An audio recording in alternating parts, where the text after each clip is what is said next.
السلام علیکم ورحمۃ اللہ وبرکاتہ۔ نحمده ونصلی ونسلم علی رسولہ الکریم، اما بعد فاعوذ باللہ من الشیطان الرجیم، بسم اللہ الرحمن الرحیم۔ وَلَقَدْ نَصَرَكُمُ اللَّهُ بِبَدْرٍ وَأَنْتُمْ أَذِلَّةٌ فَاتَّقُوا اللَّهَ لَعَلَّكُمْ تَشْكُرُونَ۔ صدق اللہ مولانا العظیم وبلغنا رسولہ النبی الامین الکریم، ونحن علی ذلک لمن الشاہدین والشاکرین، والحمد للہ رب العالمین۔ ایک بار دل لگا کر اپنی اور ساری کائنات کے مرکزی عقیدت آقا نعمت سرکار دو جہاں سرور لامکاں روحی فدا جناب احمد مجتبیٰ محمد مصطفیٰ صلی اللہ تعالیٰ علیہ وسلم کی بارگاہ بے کس پناہ میں ہدیہ درود نچھاور کریں۔ اللہم صلی علی سیدنا و مولانا محمد معدن الجود والکرم وآلہ الکرام وابنہ الکریم وبارک وسلم صلاۃ و سلام علیک یا سیدی یا رسول اللہ صلی اللہ تعالیٰ علیہ وسلم۔ آج کی یہ مبارک و مسعود شب رمضان المبارک کی 17ویں شب ہے، اور یہ وہ عظیم اور مبارک شب ہے کہ جس تاریخ میں اسلام کی پہلی جنگ عظیم غزوہ بدر رونما ہوئی۔ اسی مناسبت سے آج کی یہ دینی نشست غزوہ بدر سے متعلق چند مختصر حالات پر مشتمل منعقد کی گئی ہے۔ اللہ تبارک و تعالی ہم تمام لوگوں کو اصحاب بدر کے صدقے میں دنیا اور آخرت کی بھلائیاں نصیب فرمائے، ہماری مغفرت فرمائے۔ 17 رمضان مبارک مقام بدر میں تاریخ اسلام کا وہ عظیم الشان یادگار دن ہے جب اسلام اور کفر کے درمیان پہلی فیصلہ کن جنگ لڑی گئی، جس میں کفار قریش کے طاقت کا گھمنڈ خاک میں ملنے کے ساتھ ساتھ اللہ کے نام لیوا مٹھی بھر مسلمان ایمان والوں کو وہ ابدی طاقت اور رشک زمانہ غلبہ نصیب ہوا جس پر آج تک مسلمان فخر کا اظہار کرتا ہے۔ 13 سال تک کفار مکہ نے حضور اکرم صلی اللہ تعالیٰ علیہ وسلم اور آپ کے اصحاب کرام رضوان اللہ تعالیٰ علیہ مجمعین پر ظلم و ستم کے پہاڑ توڑے۔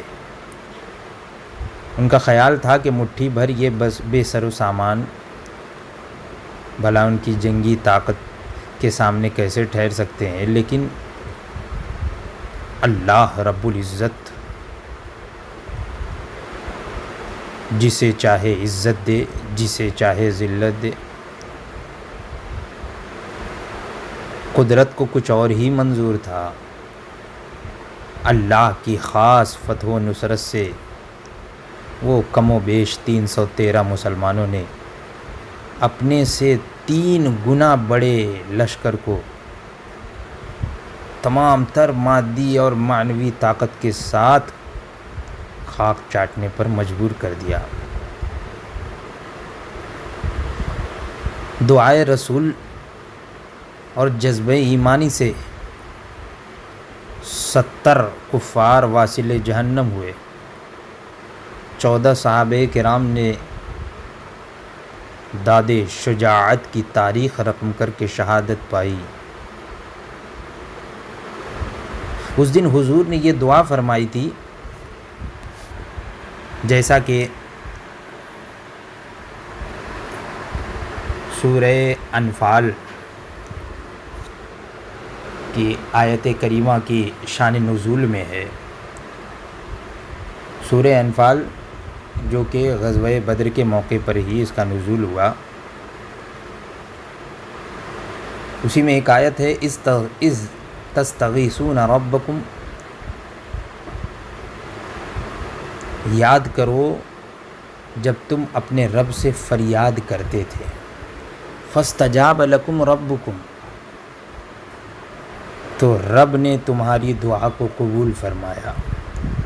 اس کا شان نزول یہ ہے کہ حضرت عمر بن خطاب رضی اللہ تعالی عنہ فرماتے ہیں غزوہ بدر کے دن رسول کریم صلی اللہ تعالی علیہ وسلم نے مشرکین کو ملاحظہ فرمایا تو وہ 1000 اور آپ کے ساتھ 310 اور اس سے کچھ اور زیادہ، یعنی 13 یا 15 یا 19 جو بھی۔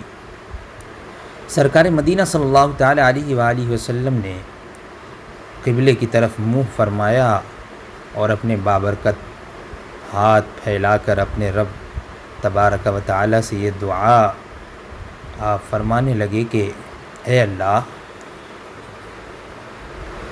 تو نے جو مجھ سے وعدہ کیا ہے اسے پورا فرما، اے اللہ تو نے مجھ سے جو وعدہ کیا ہے وہ عنایت فرما، اے اللہ اگر تو اہل اسلام کی اس جماعت کو ہلاک کر دے گا تو زمین میں تیری پرستش نہ ہوگی، تیری عبادت کرنے والا کوئی نہ ہوگا۔ حضور اقدس صلی اللہ تعالی علیہ وسلم اسی طرح دعا فرماتے رہے یہاں تک کہ مبارک کندھوں سے چادر شریف اتر گئی۔ حضرت ابوبکر صدیق رضی اللہ تعالیٰ عنہ حاضر ہوئے اور چادر مبارک شان اقدس پر ڈال کر عرض کی، یا رسول اللہ صلی اللہ تعالیٰ علیہ وسلم، اپنے رب کے ساتھ آپ کی مناجات کافی ہو گئی، وہ بہت جلد اپنا وعدہ پورا فرمائے گا۔ اسی پر یہ آیت کریمہ نازل ہوئی، اذ تستغیثون ربکم فاستجاب لکم ربکم، کہ جب یاد کرو اے محبوب جب تم اپنے رب سے فریاد کرتے تھے اور تمہارے رب نے تمہاری دعا کو قبول فرمایا۔ انی ممدکم بألف من الملائکۃ مردفین، کہ میں 1000 لگاتار آنے والے فرشتوں کے ساتھ تمہاری مدد کرنے والا ہوں۔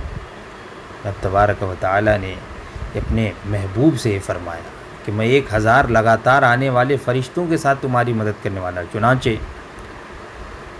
پہلے 1000 فرشتے آئے، پھر 3000 فرشتے، پھر 5000 فرشتے، جیسے کہ سورہ آل عمران میں ہے، لقد نصرکم اللہ ببدر وانتم اذلہ فاتقوا اللہ لعلکم تشکرون اذ تقول للمؤمنین الن یکفیکم ان یمدکم ربکم بثلاثۃ آلاف من الملائکۃ منزلین، اور پھر اس کے بعد ہے بخمسۃ آلاف، یعنی پہلے 1000 پھر 3000 پھر 5000 فرشتوں سے اللہ تبارک و تعالی نے مسلمانوں کی مدد و نصرت فرمائی۔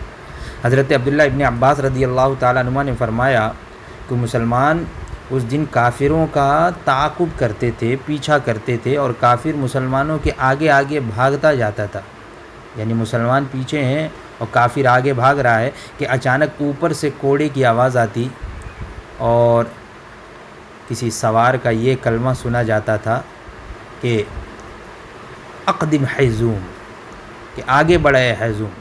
یہ حیزوم کون ہے؟ حیزوم یہ حضرت جبریل علیہ السلام کے گھوڑے کا نام ہے، اور نظر آتا تھا کہ کافر گرا اور گر کے مر گیا، اس کی ناک تلوار سے اڑا دی گئی، چہرہ زخمی ہو گیا۔ صحابہ کرام رضی اللہ تعالی عنہم اجمعین نے سرکار دو عالم صلی اللہ تعالی وسلم سے اپنے اس معائنے کو بیان کیا تو حضور اقدس صلی اللہ تعالی علیہ وسلم نے فرمایا کہ یہ تیسرے آسمان کی مدد ہے، یہ تیسرے آسمان کے فرشتے تھے جو مدد کے لیے تشریف لائے تھے۔ اور قرآن پاک میں بھی ارشاد ہوا وَلَقَدْ نَصَرَكُمُ اللَّهُ بِبَدْرٍ وَأَنْتُمْ أَذِلَّةٌ، کہ بے شک اللہ تبارک و تعالیٰ نے بدر کے میدان میں اے مومنوں، اے ایمان والوں، تمہاری مدد فرمائی، وَأَنْتُمْ أَذِلَّةٌ، جب کہ تم بے سر و سامانی کے عالم میں تھے، تمہارے پاس صحیح سے ہتھیار بھی نہیں تھے، تم کمزور تھے، دکھنے میں نظر آنے میں کمزور تھے، وَأَنْتُمْ أَذِلَّةٌ فَاتَّقُوا اللَّهَ لَعَلَّكُمْ تَشْكُرُونَ، تو اللہ سے ڈرو کہ تم شکر گزار ہو جاؤ۔ تو یہ دعائے رسول تھی، اس دن حضور نے یہ دعا فرمائی تھی کہ اے اللہ تو اپنا وعدہ پورا فرما، تو اللہ تبارک و تعالی نے فرشتوں سے مسلمانوں کی مدد فرمائی۔ مقام بدر میں لڑی جانے والی اس فیصلہ کن جنگ نے یہ ثابت کیا کہ مسلمان نہ صرف ایک قوم بلکہ مضبوط اور طاقتور فوج رکھنے کے ساتھ بہترین نیزہ باز، گھڑ سوار اور دشمن کے وار کو ناکام کرنے کی بھی صلاحیت رکھتے ہیں۔ واقعہ یہ ہے کہ جنگ بدر اسلام کے فلسفے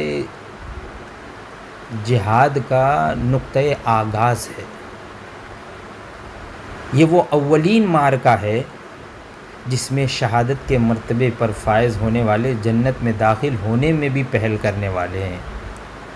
قرآن پاک کی کئی آیات اور احادیث مبارکہ غزوہ بدر میں حصہ لینے والوں کی عظمت پر دلالت کرتی ہے۔ سورہ انفال کی وہ آیت جو ابھی میں نے تلاوت کی کہ انی ممدکم بألف من الملائکۃ مردفین، کہ میں 1000 فرشتوں سے تمہاری مدد کروں گا جو آگے پیچھے آئیں گے۔ غزوہ بدر کو 1400 سال گزر چکے ہیں، لیکن اس کی یاد آج کے گئے گزرے مسلمانوں کے ایمان کو بھی تازہ کر دیتی ہے۔ صدیوں بعد آج بھی مقام بدر کفار مکہ کی شکست فاش اور مسلمانوں کی فتح و کامرانی کی گواہی دیتا ہے۔ مقام بدر کے آس پاس رہائش پذیر شہریوں کو اس مقام کی تاریخی اور ثقافتی اہمیت کا ادراک ہے۔ غزوہ بدر کو 1400 سال گزر چکے، لیکن اس کی یاد آج کے گئے گزرے مسلمانوں کے ایمان کو بھی تازہ کر دیتی ہے۔ صدیوں بعد آج بھی مقام بدر یہ کفار مکہ کے شکست فاش اور مسلمانوں کی فتح و کامرانی کی گواہی دے رہا ہے۔ موجودہ دور میں مسلمانوں کی زوال پذیری اور کفار کے غالب آنے کی وجہ یہی ہے کہ آج مسلمانوں کے تمام وسائل موجود ہونے کے باوجود بھی وہ بدر و احد کے جذبے نظر نہیں آتے۔ کسی شاعر نے کہا ہے کہ ہتھیار ہیں، اوزار ہیں، افواج ہیں، لیکن ہتھیار ہیں، اوزار ہیں، افواج ہیں، لیکن وہ 313 کا لشکر نہیں ملتا۔ آج ہم میں وہ جذبہ ایمانی موجود نہیں، وہ جوش ایمانی موجود نہیں ہے جو بدر و احد و حنین میں صحابہ کرام میں جو جوش ایمانی تھا، جو جذبہ ایمانی تھا، جذبہ ایثار و قربانی تھا۔ بہرحال غزوہ بدر جس میں حضور اکرم صلی اللہ تعالی علیہ وسلم اپنے جانثار صحابہ کرام کے ساتھ مدینہ منورہ سے روانہ ہوئے۔ آگے 2 سیاہ رنگ کے اسلامی پرچم تھے، ان میں ایک حضرت مولا علی کے ہاتھ میں۔ جب رزم گاہ بدر کے قریب پہنچے تو امام المجاہدین حضور سید دو عالم صلی اللہ تعالی علیہ وسلم نے حضرت علی کو منتخب جانبازوں کے ساتھ غنیم کی نقل و حرکت کا پتہ چلانے کے لیے بھیجا کہ آپ آگے جاؤ اور ذرا پتہ لگاؤ کہ کفار قریش کا جو لشکر آ رہا ہے تو ان کی نقل و حرکت کیا ہے، کہاں پہنچے ہیں۔ اور ان حضرات نے نہایت خوبی کے ساتھ یہ خدمت انجام دی۔ 17 رمضان المبارک ہے، جمعۃ المبارک کا دن ہے، جنگ بدر کی ابتدا ہوئی۔ بدر یہ کیا ہے؟ بدر ایک گاؤں کا نام ہے جہاں زمانے جاہلیت سے ہر سال میلہ لگا کرتا تھا، اور یہ گاؤں مدینہ طیبہ سے تقریباً 80 میل کے فاصلے پر ہے، جہاں پانی کے چند کنویں تھے اور ملک شام سے آنے والے قافلے اسی مقام پر ٹھہرا کرتے تھے۔ حضور سید عالم صلی اللہ تعالی وسلم صحابہ کرام رضوان اللہ تعالی عنہم اجمعین نے جب ہجرت مدینہ فرمائی تو قریش نے ہجرت کے ساتھ ہی مدینہ طیبہ پر حملے کی تیاریاں شروع کر دی تھی۔ اسی بیچ میں یہ خبر بھی مکہ معظمہ میں پھیل گئی تھی کہ مسلمان قریش مکہ کے شام سے آنے والے قافلے کو لوٹنے آ رہے ہیں، اور مزید یہ کہ ایک سردار قریش کا قتل بھی اتفاقیہ طور پر ایک واقعہ ہو گیا، اور ایک قریش کا سردار عمرو بن حضرمی کا قتل بھی ہو گیا، جس نے قریش مکہ کی آتش غضب کو مزید بھڑکا دیا۔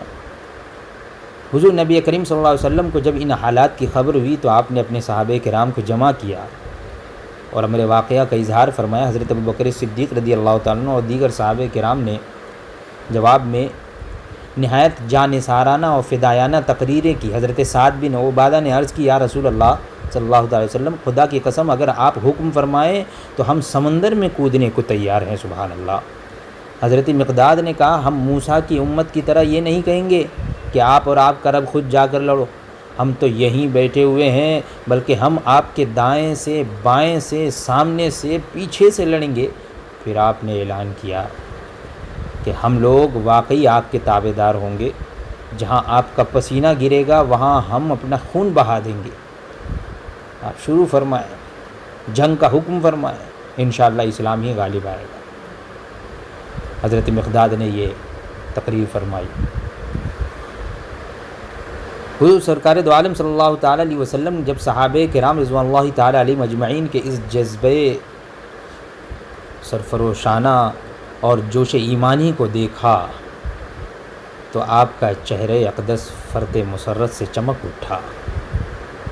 آپ نے اپنا چہرہ مبارک آسمان کی طرف اٹھا کر ان تمام صحابہ کرام کے لیے بارگاہ خداوندی میں دعائے خیر فرمائی، ارشاد فرمایا، خداوند قدوس نے مجھے قافلہ اور لشکر میں سے کسی ایک پر فتح عطا کرنے کا وعدہ فرمایا ہے۔ بلا شبہ اللہ تعالیٰ کا وعدہ سچا ہے، اور قسم خدا کی میں ابھی سے کفار کے سرداروں کی قتل گاہ دیکھ رہا ہوں۔ مشکات شریف کی حدیث ہے کہ حضور نے فرمایا کہ اس جگہ فلاں کافر قتل ہوگا، اس جگہ فلاں کافر قتل ہوگا۔ آپ نے مقتولوں میں سے ہر ایک کا محل بتا دیا، قتل کی جگہ بتا دی۔ حضرت انس فرماتے ہیں کہ جہاں جہاں حضور نے فرمایا تھا وہ کافر اسی جگہ قتل ہوا، 1 انچ نہ ادھر ہوا نہ ادھر، اسی جگہ جہاں حضور نے نشاندہی فرمائی۔ لہٰذا حضور سید عالم صلی اللہ تعالیٰ علیہ وسلم 12 رمضان مبارک سن 2 ہجری کو اپنے کم و بیش 313 جانباز و جانثار صحابہ کرام کو ساتھ لے کر میدان بدر کی طرف روانہ ہوئے۔ جب آپ اپنے مختصر سے لشکر کو لے کر مدینہ طیبہ سے تھوڑی دور پہنچے تو آپ نے جیش اسلام کا جائزہ لیا، اور جو اس لشکر میں کم سن اور نو عمر حضرات تھے انہیں واپس فرما دیا، جو چھوٹے کم عمر لوگ تھے۔ حضرت عمیر بن ابی وقاص ایک کم سن سپاہی تھے، شامل تھے۔ انہیں جب واپسی کے لیے کہا گیا تو وہ رو پڑے۔ یہ کیسے جانثار صحابہ کرام، جذبہ ایثار و قربانی کیسا کہ انہیں واپس کیا جا رہا ہے تو وہ رو پڑے۔ آج اگر کوئی ہوتا اور لشکر میں اگر ان کا نام شامل نہ ہو، اگر اس کا نام شامل نہیں کیا جاتا اور کہہ دیا جاتا کہ بھئی نہیں تم ہو جاؤ، چلو جاؤ گھر، تمہاری چھٹی ہے، تو فوراً خوشی خوشی چلا جائے۔ لیکن یہ جذبہ ایثار و قربانی، یہ جوش ایمانی کہ وہ ابھی کمسنی کا عالم ہے، لیکن جب انہیں واپس جانے کے لیے کہا گیا تو رو پڑے۔ حضور اکرم صلی اللہ علیہ وسلم نے ان کا یہ جذبہ جہاد اور شوق شہادت دیکھا تو دیکھ کر انہیں شامل جہاد رہنے کی اجازت عطا فرما دی۔ لشکر اسلام کی کل تعداد اس میں اختلاف ہے، لیکن مشہور 313 ہے، جیسا کہ عام طور پہ لوگوں کی زبانوں پر عوام میں بھی مشہور ہے۔ ان میں تقریباً 60 یہ حضرات مہاجرین، اور ان کے علاوہ 250 یا اس سے کہیں زیادہ یہ انصار کی جماعت تھی، جماعت انصار۔ چلتے چلتے یہ بے نظیر اور بے مثال لشکر 16 رمضان مبارک جمعرات کا دن 2 ہجری کو میدان بدر پہنچ گیا۔ ادھر مکہ معظمہ سے قریش مکہ بڑے ساز و سامان کے ساتھ نکلے تھے، 1000 آدمیوں کا لشکر تھا، 100 سواروں کا رسالہ تھا۔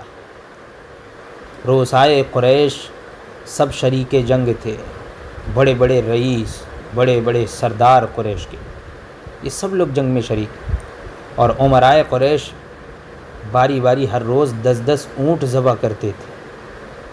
عتبہ جو قریش کا سب سے معزز رئیس تھا، اپنی اس طاغوتی جنگ کا سپہ سالار بنایا گیا تھا۔ 17 رمضان المبارک کی مبارک شب تھی، یہی آج کی شب۔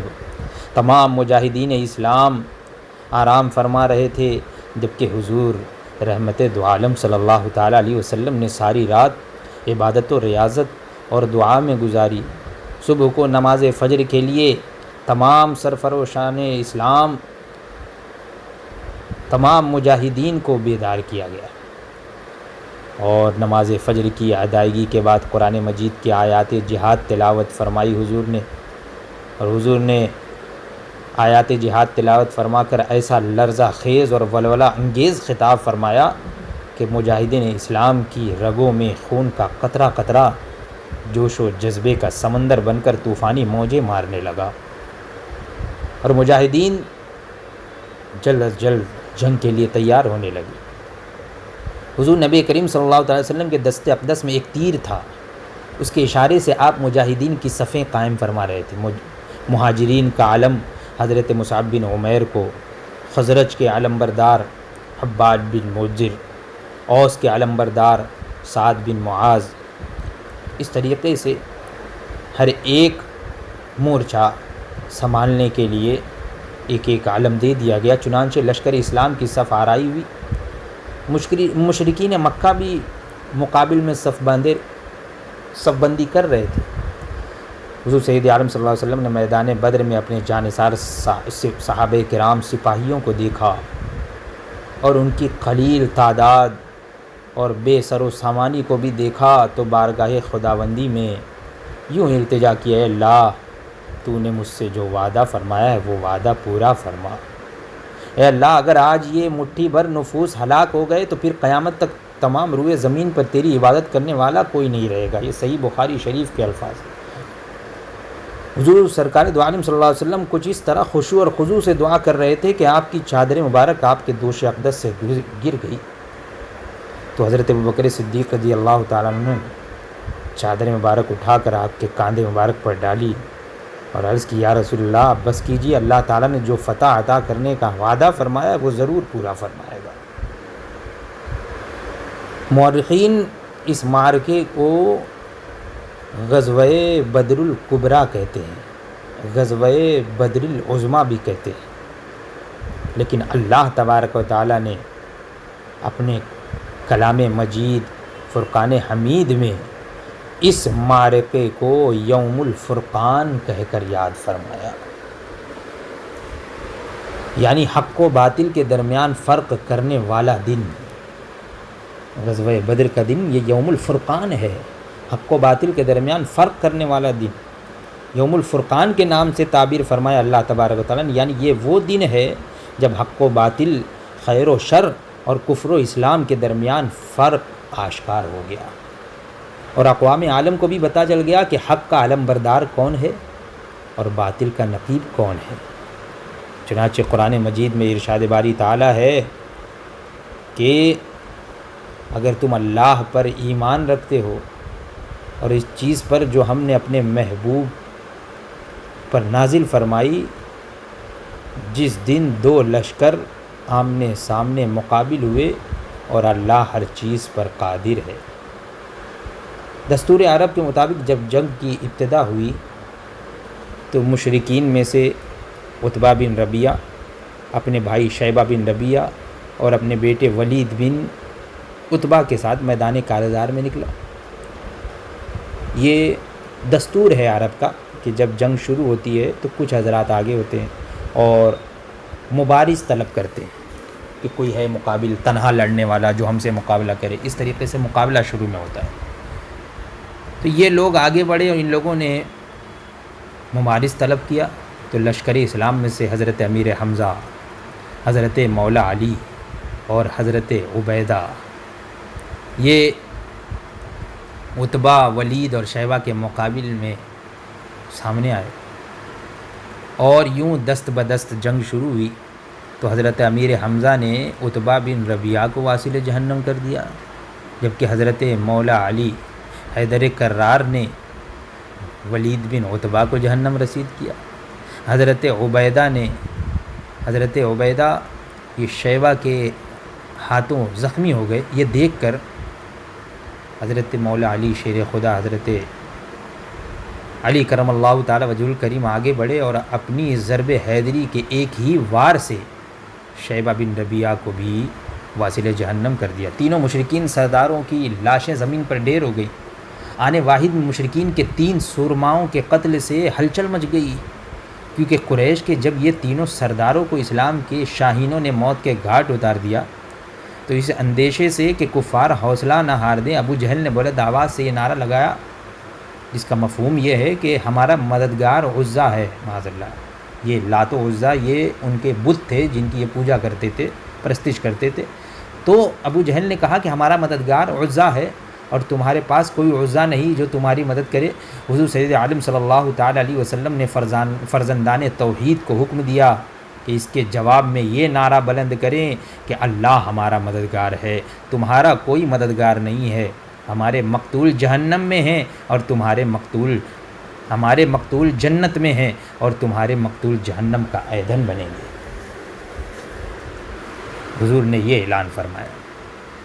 اس کے بعد پھر عام لڑائی شروع ہو گئی تو حضور اکرم صلی اللہ علیہ وسلم نے باہر نکل کر ایک مٹھی کنکروں کی اٹھائی اور لشکر کفار کی طرف پھینکی اور فرمایا شاہت الوجوہ۔ شاہت الوجوہ کیا مطلب؟ یعنی برے ہو گئے یہ چہرے، چنانچہ کوئی کافر ایسا نہیں بچا جس کی آنکھوں اور ناک وغیرہ میں ان سنگریزوں سے کوئی چیز نہ پہنچی ہو۔ یہ سنگریزیں ہر ایک کافر فوجی کو لگے اور ان کی قوت و طاقت بالکل ٹوٹ گئی، لشکر کفار میں بھگدڑ مچ گئی۔ چنانچہ قرآن پاک میں اللہ تبارک و تعالی نے ان کنکریوں کا مارنا یوں بیان فرمایا، ارشاد باری تعالی ہے کہ وما رمیت اذ رمیت ولکن اللہ رما۔ یہ اسی وقت کے سورہ انفال کی بھی آیت ہے۔ سورہ انفال میں نے بتایا کہ یہ غزوہ بدر کے وقت ہی یہ تقریباً اس سورہ مبارکہ کی جو ہے وہ آیات اسی موقع کی نشاندہی کرتی ہے۔ تو اللہ تبارک و تعالیٰ ارشاد فرماتا ہے کہ اے محبوب، حقیقتاً وہ خاک تم نے نہیں پھینکی جس وقت بظاہر تم نے ہی پھینکی تھی، یعنی اے محبوب تم نے نہیں پھینکی، تم نے وہ کنکری نہیں ماری، وہ خاک نہیں پھینکی، حالانکہ بظاہر تو تم ہی نے پھینکی تھی۔ لیکن اللہ کیا فرماتا ہے کہ تم نے نہیں پھینکی، پھر کس نے پھینکی؟ اللہ ارشاد فرماتا ہے وَلَٰكِنَّ اللَّهَ رَمَا، لیکن وہ خاک اللہ نے پھینکی۔ تو پتہ یہ چلا کہ حضور کا پھینکنا یہ اللہ کا خاک پھینکنا ہے، حضور کا کنکریاں مارنا یہ گویا کہ اللہ کا مارنا ہوا۔ جب دست بدست عام لڑائی شروع ہو گئی تو لشکر اسلام کا ہر سپاہی پورے جوش و جذبے کے ساتھ لڑ رہا تھا، سر دھڑ کی بازی لگا رہا تھا۔ اسلام کا ایک ایک سپاہی کفار کے 20 سپاہیوں پر بھاری تھا اور ان کو جہنم رسید کر رہا تھا۔ ایسے ہی جاباز اور جانثار اپنی شجاعت و بہادری اور جذبہ جانثاری کی وجہ سے اور اپنے ملک و ملت اور مذہب پر پروانوں کی طرح اپنی قیمتی جان قربان کر کے اللہ تعالیٰ کے دربار میں سرخرو ہوتے ہیں۔ میدان بدر میں لشکر اسلام کے پاسبان و محافظ اور جانباز اور جانثار سپاہی کچھ اس بے جگری سے لڑے کہ تھوڑے ہی عرصے میں کفار کی کثرت کو کچل کر واصل جہنم کر دیا۔ حضور نبی کریم صلی اللہ علیہ وسلم کی مستجاب دعاؤں کے صدقے خدائے رب ذوالجلال کی تائید و نصرت کی بدولت کفار کو ایسی شکست فاش ہوئی کہ جس کی مثال تاریخ عالم پیش کرنے سے قاصر ہے۔ کفار کے تقریباً 70 آدمی قتل ہوئے اور 70 افراد کو قیدی بنا دیا گیا۔ کفار کے وہ سردار جو شجاعت و بہادری میں بے مثال سمجھے جاتے تھے، جن پر کفار مکہ کو بڑا ناز تھا، وہ سب کے سب مسلمان مجاہدوں کے ہاتھ مقتول ہو کر دوزخ کا ایندھن بن چکے تھے۔ اور جو کافر زندہ رہ گئے وہ میدان چھوڑ کر ایسے بھاگے کہ پیچھے مڑ کر بھی نہیں دیکھا، سیدھے مکے میں اپنے گھروں میں جا کر دم لیا۔ لشکر اسلام میں سے صرف 14 خوش نصیب سرفروش مجاہدین اسلام نے شہادت کا عظیم منصب حاصل کیا اور جنت الفردوس میں اعلیٰ مقام حاصل کیا، جنت الفردوس میں داخل ہوئے۔ ان شہداء میں سے 6 مہاجرین اور 8 انصار تھے۔ اللہ تبارک و تعالیٰ ان مجاہدین، ان مہاجرین و انصار مجاہدین کے صدقے ہمارے اندر بھی